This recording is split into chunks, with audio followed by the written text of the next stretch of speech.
بسم اللہ الرحمن الرحیم اہدنا الصراط المستقیم صدق اللہ العظیم والحبیب الذی ترجى شفاعته لكل هول من الاهوال مقتحم یا من یشفع عند حضرت طه اشفع لنا یا اوجہ الشفعاء نظرت الى بلاد اللہ جمعا كخردلة على حكم اتصالی مولاي صلی وسلم دائما ابدا على حبیبک خیر الخلق كلهم۔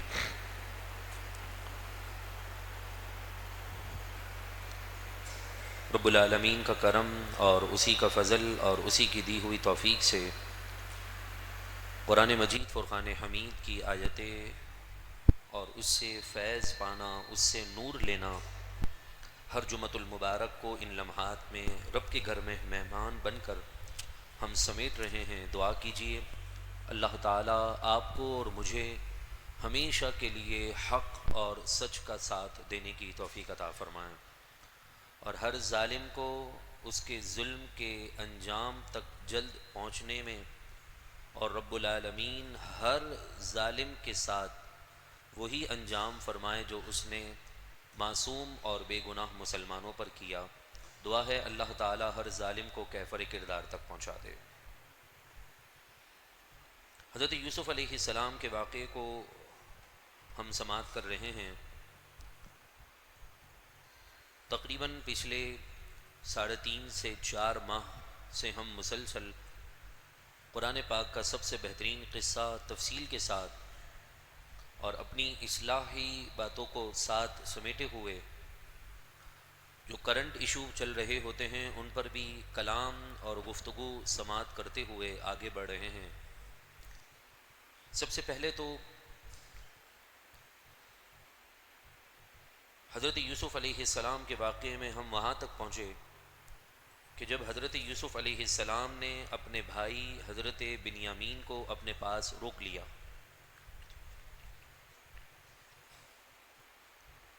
تو اس کے بعد حضرت یوسف علیہ السلام کے بھائیوں نے آپ سے درخواست کی کہ آپ ہم میں سے کسی کو روک لیں اور بنیامین کو جانے دیں، کیونکہ ہمارے والد بڑے کمزور ہیں، ضعیف ہیں، وہ بنیامین کی جدائی برداشت نہ کر سکیں گے۔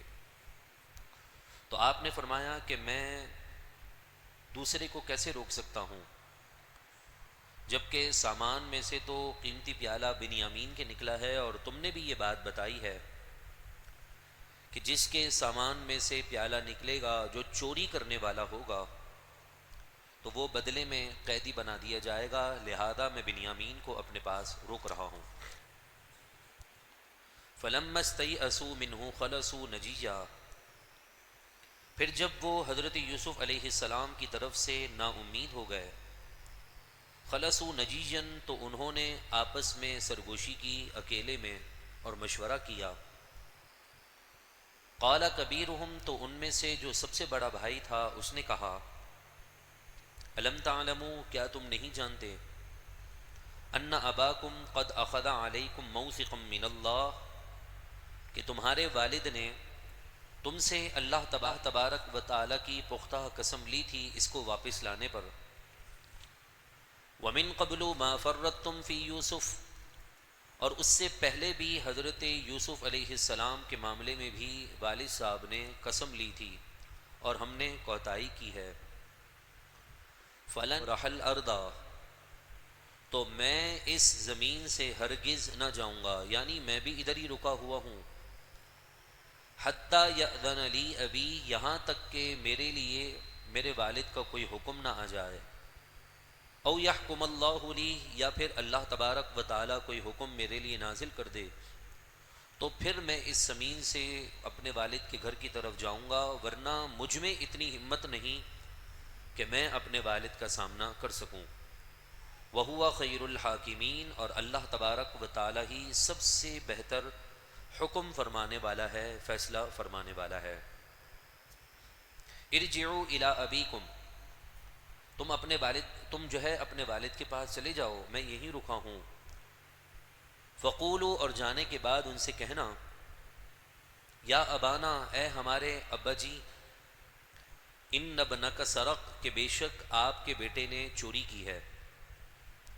وما شہیدنا اور ہم نے گواہی نہیں دی، یعنی آپ تو ہماری بات پر یقین نہیں کریں گے،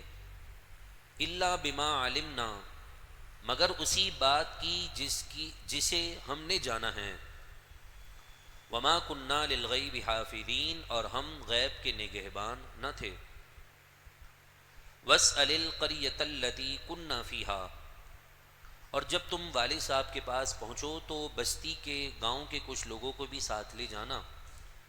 اور پھر کہنا کہ واسأل آپ پوچھئے القریہ اس بستی والے سے، التی کننا فیہا وہ بستی والے لوگ جو ہمارے ساتھ وہاں یوسف کے دربار میں، بادشاہ کے دربار میں، عزیز مصر کے دربار میں پہنچے تھے، والعیر التی اقبلنا فیہا اور اس قافلے والوں سے بھی پوچھ لیجئے جس میں ہم گئے تھے اور آپ کے سامنے واپس آ چکے ہیں، تو آپ ہماری بات کا تو شاید یقین نہ کریں، لہذا آپ قافلے والوں سے پوچھ لیں یا پھر یہ ہمارے علاقے والوں سے پوچھ لیں کہ وَإِنَّا لَصَادِقُونَ کہ بے شک ہم ضرور سچے ہیں۔ قَالَ بَلْ سَوَّلَتْ لَكُمْ أَنفُسُكُمْ أَمْرًا حضرت یعقوب علیہ السلام نے فرمایا کہ نہیں، ایسا نہیں، بل سولت لکم انفسکم امرا بلکہ تمہارے نفسوں نے یہ بات تمہارے لیے مزین کر دی ہے، تم جتنا بھی کہہ لو کہ جو ہے بنیامین نے چوری کی ہے،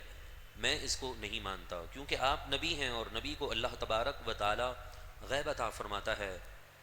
اور آپ اس غیب کے عطا کردہ علم سے یہ بات جانتے تھے کہ یوسف بھی زندہ ہیں اور بنیامین پر جو الزام ہے وہ بھی غلط ہے، تو آپ نے ایک پیغام دیا اور بتایا فصبر جمیل، اب میرے لیے صبر ہی اچھا ہے۔ تقریباً 2020 کی بات ہے اور 17 نومبر بروز جمعہ جب قرآن مجید فرقان حمید سورہ یوسف کا درس اس 4 سال 5 سال قبل چل رہا تھا ہماری اسی مسجد میں، تو اس آیت کی تفسیر کے دوران ہی یہ خبر ملی تھی کہ امیر المجاہدین علامہ حافظ خادم حسین رضوی رحمۃ اللہ تعالی علیہ اس دنیا سے رحلت فرما چکے ہیں۔ وہ بھی جمعے کا دن تھا، آپ کو معلوم ہوگا کہ شب جمعہ آپ کا انتقال ہوا تھا، اس وقت بھی یہی پیغام تھا اور آج بھی یہی ہے کہ فصبر جمیل کہ صبر کرنا ہی اچھا ہے، مگر ظالم کا ظلم انتہا کو پہنچتا ہے نا تو رب کا قانون چلتا ہے۔ عسى اللہ ان یأتینی بہم جمیعا قریب ہے کہ اللہ تبارک و تعالی ان سب کو میرے پاس لے آئے، انہ هو العلیم الحکیم بے شک وہی سب کچھ جاننے والا بڑی حکمت والا ہے۔ ظلم کبھی چھپتا نہیں ہے اور جھوٹ کے پاؤں کبھی ہوتے نہیں۔ آپ جتنی بھی پلاننگ کر لیں، آپ جتنا بھی اپنے خاندان کی عزت بچانے کے لیے یا اپنے عہدے کو بچانے کے لیے جھوٹ کا سہارا لے لیں، لیکن رب رب ہے اور سدا بادشاہی میرے رب کی ہے، وہی حی قیوم ہے، خود زندہ ہے اوروں کو زندہ کرنے والا ہے۔ ایک کلپ میرے سامنے سے گزری تھی جس کی آنکھ پر پٹی بندھی ہوئی تھی، مجھے میرے دوست نے شیئر کی، میں نے جب اس کا کیپشن پڑھا تو مجھے بھی بڑی حیرت ہوئی۔ اس کا کیپشن تو بہت خطرناک الفاظ کے ساتھ تھا، مگر اس ویڈیو میں تھا کیا میں آپ کو بتاتا ہوں۔ اس چھوٹی سی کلپ کے اندر ایک بندے کی آنکھ پر پٹی تھی اور ڈاکٹر اس کی پٹی کو کھول رہا تھا، تو اس کی آنکھ سے کیڑے نکل رہے تھے، اس کے دماغ کا یہ حصہ اندر دھس چکا تھا اور ایسی خطرناک بیماری اس کو شاید لائق تھی اور ایسے کیڑے تھے کہ شاید اگر یہ کہا جائے نا کہ یہ دنیاوی اعتبار سے کیڑے نہیں بلکہ کوئی آسمانی مخلوق ہے تو کہنا غلط نہ ہوگا۔ حجاج بن یوسف ایک ظالم بادشاہ گزرا ہے اور یہ صحابہ کرام علیہم رضوان کے دور کے بہت قریب تھا، تابعین کے دور میں اس نے اپنی حکومت سنبھالی تھی یزید کے بعد، اور یزید کی داستان تو آپ کو معلوم ہے۔ جب حجاج بن یوسف نے عہدہ سنبھالا تو اس کے اندر جہاں غرور تھا، تکبر تھا، اپنی فوج کی کثرت پر اسے بڑا سا گمنڈ تھا، تو ساتھ وہ حافظ قرآن بھی تھا اور اسے فتوحات بڑی پسند تھیں۔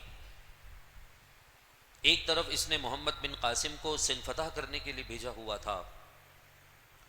اور دوسری طرف اور دیگر افواج مسلمان کے ذریعے سے فتوحات حاصل کر رہا تھا۔ جہاں اس کا شوق فتوحات تھا اور اپنی فوج اور اپنی سپاہیوں کا ایک سکہ بٹھانا تھا کہ میرے پاس سب سے بڑی پاورفل فوج ہے، تو وہیں اس کی سوچ اور اس کی ایک خواہش یہ تھی کہ وہ خون کی ہولی کو پسند کرتا تھا، اور وہ صحابہ اور تابعین کے خون کو اپنے لیے حلال سمجھتا تھا۔ یہاں تک کہ ایک صحابی رسول حضرت سعید بن جبیر، یعنی یہ حضرت سعید بن جبیر تابعی بزرگ ہیں اور اعلیٰ قسم کے تقوی، پرہیزگاری، صحابہ کی صحبت لینا، حضور کی تعلیمات کو زندگی میں اپنانا، اس اعتبار سے بڑے ہی پکے تابعی بزرگ تھے کہ جب حضرت سعید بن جبیر رضی اللہ تعالیٰ عنہ کو حجاج بن یوسف کے ظلم کا پتہ چلا تو انہوں نے اس کے بارے میں بہت سخت الفاظ استعمال کیے۔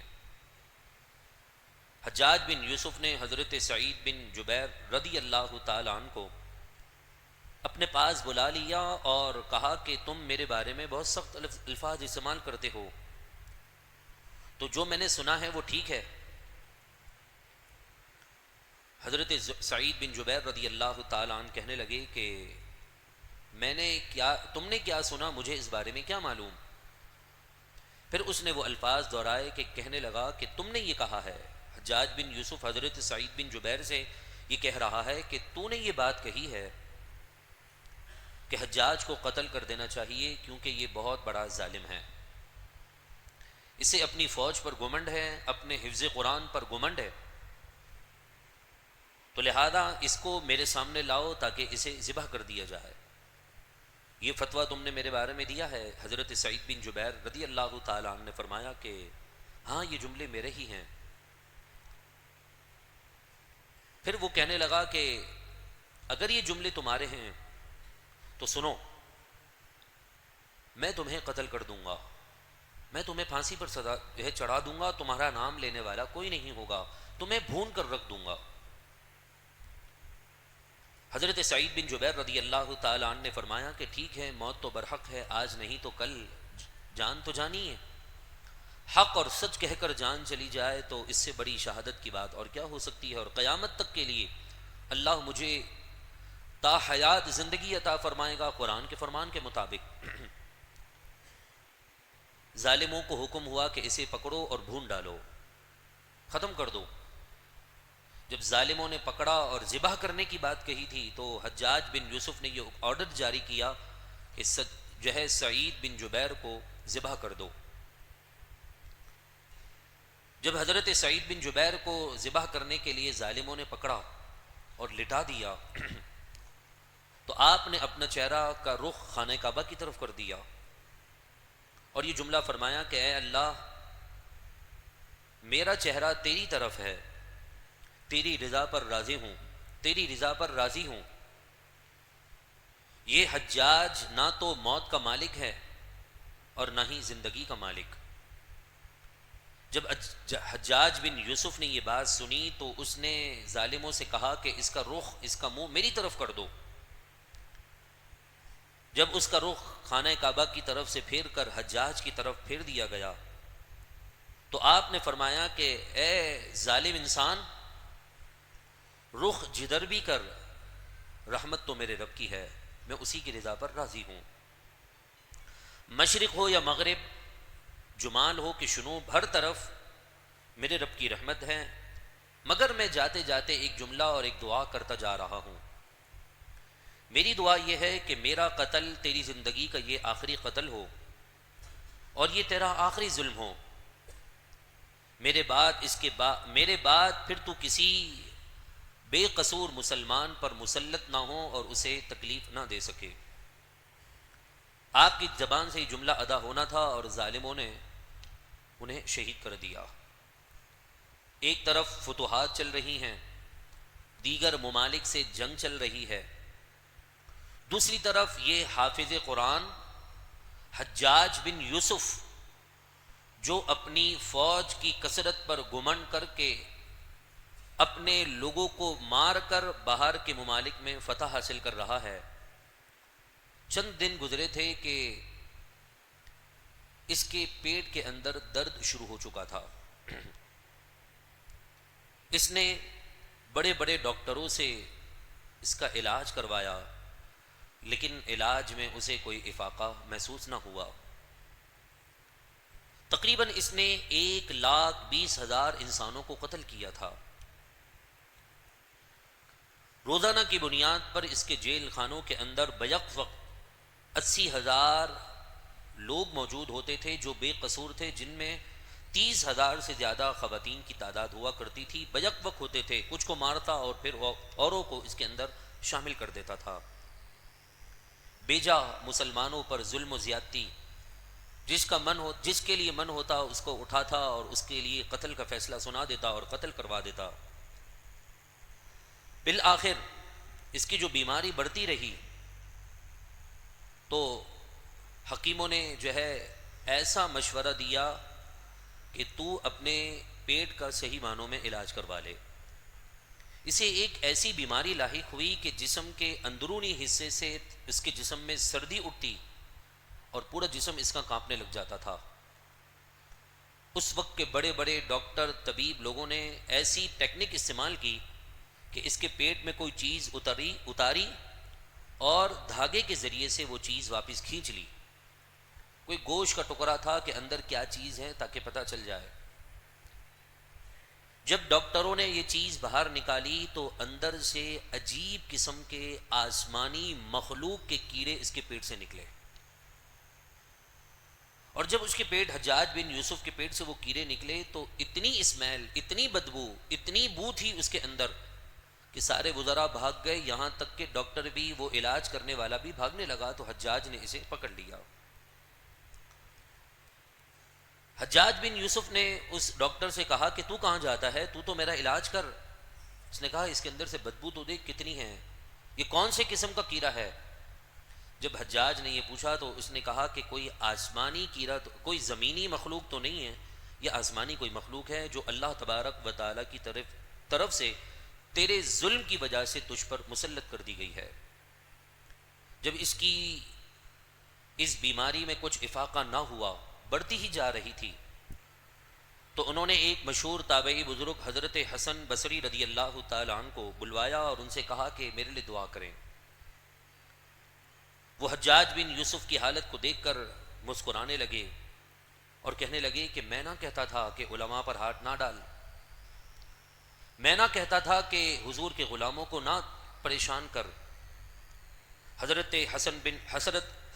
حسن بصری رضی اللہ تعالیٰ عنہ کہنے لگے کہ میں نے تجھے منع بھی کیا تھا کہ نیک بندوں کے ساتھ چھیڑ چھاڑ نہ کرنا، ان پر ظلم نہ کرنا، مگر تو باز نہ آیا۔ آج یہ انجام تیرا ان نیک لوگوں کی بد دعاؤں میں سے ایک بد دعا ہے کہ جو تو نے ظالم ہو کر، ظلم تو پہلے بھی کر رہا تھا، لیکن اب تو نے بے قصور حضور کے غلام اور نیک لوگوں کو پریشان کر کے اپنی زندگی کے لیے وبال جان تیار کر لیا ہے۔ حضرت سعید بن جبیر کے وہ الفاظ کہ میرا یہ قتل اس کی زندگی کا آخری ظلم ہو، وہ پورے ہوتے ہوئے نظر آئے۔ اس شہادت کے بعد 5 سے 10 دن کے بعد یہ بیماری لاحق ہوئی حجاج بن یوسف کو، اور ہر رات حضرت سعید بن جبیر رضی اللہ تعالیٰ عنہ اس کے خواب میں آتے تھے اور خواب میں آ کر اس کا گلا پکڑ لیتے تھے کہ بتا میرے خون کا بدلہ کب دے رہا ہے۔ 40 دن مزید گزرے تھے ابھی کل حضرت سعید بن جبیر کے شہادت کو کہ یہ اپنے انجام کو پہنچا، اور آخری لمحے اس نے اپنے قریبی عزیزوں کو بلایا جو بڑی ہی کراہت کے ساتھ منہ پر کپڑے باندھ کر اس کے پاس آئے اور بولا کہ میں مر رہا ہوں، میرا جنازہ رات کو پڑھانا، دن میں نہ پڑھانا، اور مجھے دفن کرنے کے بعد میری قبر غائب کر دینا، چھپا دینا، کسی کو بھی نہ بتانا، کیونکہ میں نے ظلم اتنا کیا ہے کہ ظالم کے خاندان والے میری لاش کو بھی چھوڑیں گے نہیں، اسے جلا دیں گے۔ یہ کہنے کے بعد اس کا انتقال ہو گیا۔ حالانکہ آپ کو معلوم ہے وہ حافظ قرآن بھی تھا، اور یہ جو قرآن پر زبر زیر پیش لگے ہوئے ہیں نا آرام سے پڑھنے کے لیے، ایک غیر عالم اور غیر حافظ کے لیے، تو یہ بھی زبر زیر پیش کی کا بھی جو یہ ثواب ہے نا، یہ بھی حجاج کے اس میں جاتا ہے کہ اس نے حافظوں کو آرڈر دیا تھا کہ اس میں زبر زیر پیش لگاؤ۔ حالانکہ اس کی نیکیاں بہت ہیں، سندھ کو فتح کرنے کا صحرا بھی حجاج بن یوسف کے سر پر جاتا ہے، کیونکہ محمد بن قاسم کو اسی نے بھیجا تھا۔ بہت سی فتوحات اس نے کی، لیکن تمام فتوحات پر اس کا ظلم حاوی ہوا، اور ایک اللہ کے پیارے کی بدعا لگی، وہ حضرت سعید بن جبیر ہیں، کہ جن کی بدعا یہ تھی کہ میرا یہ قتل تیری زندگی کا آخری قتل ہو، اس کے بعد تو کسی پر ظلم نہ کر سکے۔ تو ایسی بیماری میں ملوث ہو گیا کہ جو بیماری دنیاوی نہیں آسمانی تھی، اور جو میں نے ویڈیو دیکھی تھی اس کے اندر بھی کچھ کیڑے ایسے ہی لوگوں کے تھے کہ جنہوں نے ماضی کے اندر مسلمانوں پر ظلم کیا تھا اور حضور کے غلاموں کو چھنی کیا تھا، جب وہ ریٹائرڈ ہو جاتے ہیں نا تو ایسی ہی بیماریوں میں ملوث ہو جاتے ہیں۔ پھر رشتہ داروں نے کیا کیا، جب حجاج بن یوسف نے یہ کہنے کے بعد اپنی جان گوا دی اور مر گیا، تو اس کے رشتہ داروں نے منہ پر کپڑا رکھ کر راتوں رات اس کو اسی طرح لپیٹا، کسی طرح بھی، اور اس کا جنازہ راتوں رات پڑھا کر اس کو دفن کر کے اس کی جگہ کو چھپا دیا۔ اور پھر کہتے ہیں ایک قول یہ بھی ہے کہ جب اس کا جنازہ ادا کرنے کا وقت قریب تھا کہ اس سے پہلے اس کا پیٹ بھی پھٹ گیا، جس کی وجہ سے وہ کیڑے باہر نکل گئے اور لوگوں نے ویسے ہی اٹھا کر اسے کسی گڑھے میں ڈال دیا۔ یہ ظالم کا انجام ہوتا ہے، لہذا سمجھداروں کے لیے اشارہ کافی ہے۔ دعا کرتے ہیں اللہ تبارک و تعالی ہر ظلم کرنے والے ظالم کو عبرت کا نشان بنائیں، اسرائیل کو رب العالمین نیست و نابود فرمائیں۔ ہمارے قائد اعظم کا قول یہی ہے کہ یہ ایک ناجائز ریاست ہے، ہم اس پر کوئی تبصرہ نہیں کرتے، یہی جملہ کافی ہے کہ یہ ایک مسلمانوں پر کھونپا ہوا ایک خنجر ہے جو مسلمانوں کی سینوں پر اور مسلمانوں پر کھونپ دیا گیا ہے۔ اللہ اس کا نام صفحہ ہستی سے مٹا دے، فلسطین کو اور غزہ کو اور بیت المقدس کی حفاظت کرنے والے مجاہدین اور ان کی حمایت میں نکلنے والے حضور کے ہر غلام کی جان مال عزت آبرو کی حفاظت فرمائیں۔ گفتگو کے دوران کوئی بات، کوئی جملہ جس سے توبہ لازم ہو، رب کائنات معاف فرمائیں، میرا اور آپ کا حامی و ناصر ہو۔ وما علینا الا البلاغ۔